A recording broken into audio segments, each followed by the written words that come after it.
Now I'm gonna do some actual color correction on this footage. I'm gonna generate optimized media first. So if you get something like this with a black box, just ignore it. It should be normal in the final output, I think. Don't zoom it in, just leave it. I don't know why it's just a glitch that happens.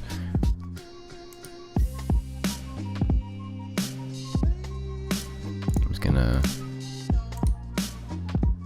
Yeah, it seems to have fixed now. Usually like to do log, as you can see down in the corner here. It's adjusting the colors of it. I like to have two nodes. One node for the lighting adjustments, so I can take down the shadows a little bit. And it was kind of a cloudy day, so I kind of want to make it fit that mood.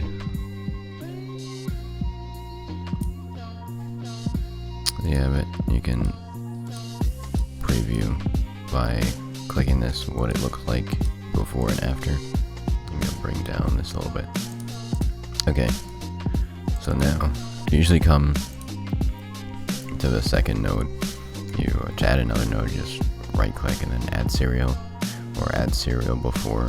So add serial before just adds a node before the node that you right clicked, and add serial adds a node after the node you just right clicked. So I come down. I like to go to log sometimes because it just gives a nicer effect. So maybe I would want a colder feel to this shot because it's kind of like a cloudy day. So make this blue, midtones is like the buildings in the middle. So maybe I'll make this blue as well. And highlights, maybe I'll have really extreme orange to make the sky like a really like Mars looking almost.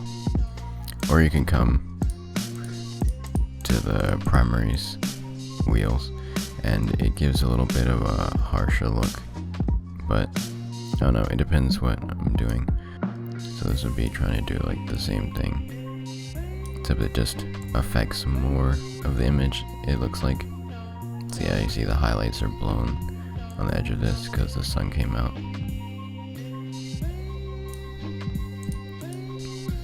Anyway, let me delete this node, let me reset this. You can use LUTs that I downloaded, free LUTs from different places. And LUTs are basically just color correction presets. So probably some of my favorite ones are the hooks ones.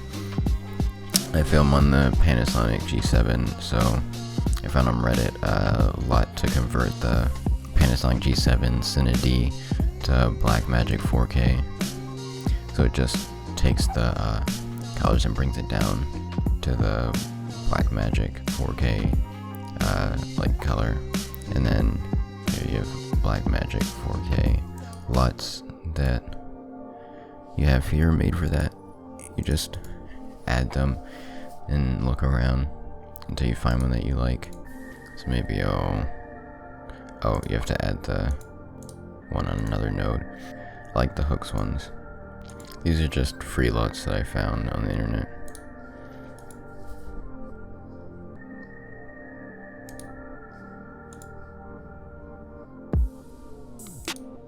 You can try out different LUTs for different looks. So I kind of like this one. And of course I'm gonna add a zero before. You can come in and make your own adjustments to the color as well before the LUT or after the LUT, doesn't really matter. You can come in and make your own adjustments, offset adjust all three of them at the same time. So yeah, you can see what it looks like before all of the stuff and after. So before and after. You probably want to bring down some of that just so it doesn't blow the highlights. You can see on the histogram whether you've blown the highlights or not. If it's all to one side, that means it's blown out. you want to keep it in the middle so none of the information is lost and you get all the detail. So that has like an old vintagey look to it. You can see before, after. So that's color correction for you. Most of the stuff in here is not for the free version, so I'll just ignore this Open FX tab. You can add OpenFX plugins in, but I haven't had any. Also, here is the effects library where you can add transitions in between. So that is an additive dissolve, which I use sometimes. I usually use cross dissolve. So it just crosses two clips into each other. Gonna delete this, then add cross dissolve between them.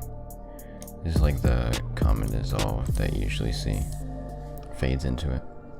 A different one, like the corny ones like in Windows Movie Maker, which I never really use.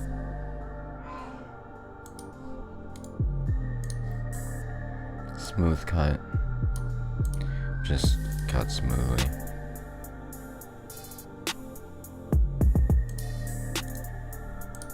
It's playing back a little choppy because I haven't optimized them. Here you can add text on top.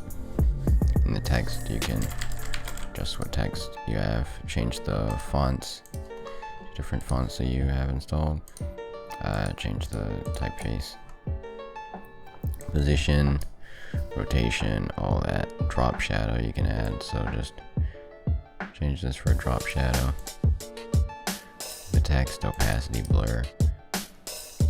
Stroke is the outline of it. I can delete generators. I'm not actually sure what these do. I've never used these. Oh, I think these are for like... Oh, solid color. This is useful. I've never used this before. It is actually really useful. Solid color. So you can make a solid color. Oh, hey. Learning stuff in my own tutorial. You can have OpenFX and Audio FX plugins. Oh, I haven't installed.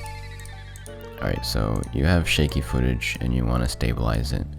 You can stabilize your footage in Resolve. So if you come here to the tracker, you have your footage, and you come to Window and Stabilizer.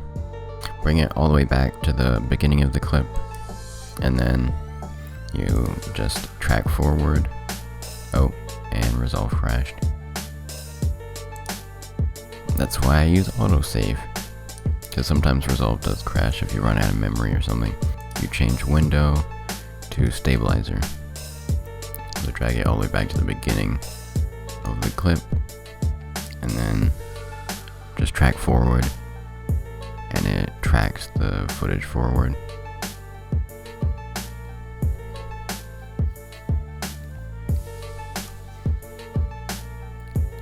So then just click stabilize, and you see that it did it too much because it was all black.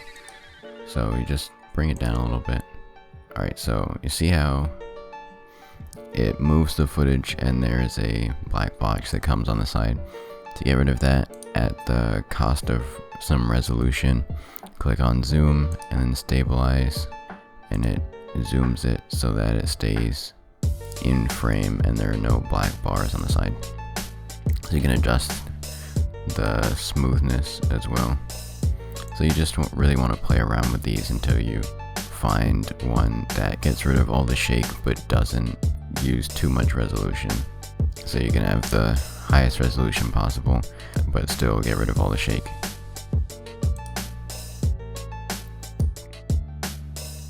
So yeah, it's a little bit smoother. Alright, so I think that's everything. So when you're done editing everything, come down to the Deliver tab, and I usually render in QuickTime, H.264, or MPEG-4. I usually use H.264 where possible. 4K, frame rate, quality, I always set to best, and advanced settings, you don't really need to go in here.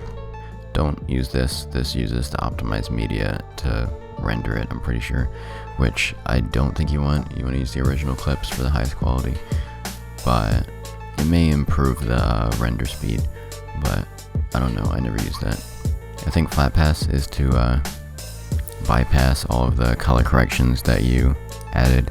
I'm not too sure about that though. Someone tell me in the comments. Codec for audio, I just leave that on linear PCM, 2 channel, 16-bit. I just leave it at single track. And file is where you name your file, and then you browse the location that you want to save it to, and then save it to whichever location, desktop, another drive, or whatever. And then when you're done doing that, you add it to a render queue, pick where you want to save it to. Just gonna select it on there, and then start your render, and then it renders and saves it to the location that you selected. So I think that's pretty much it, guys. If you liked this video, or it helped you out, leave a comment down below, and leave a like, definitely. Hit that subscribe button, and I'll see you in the next video.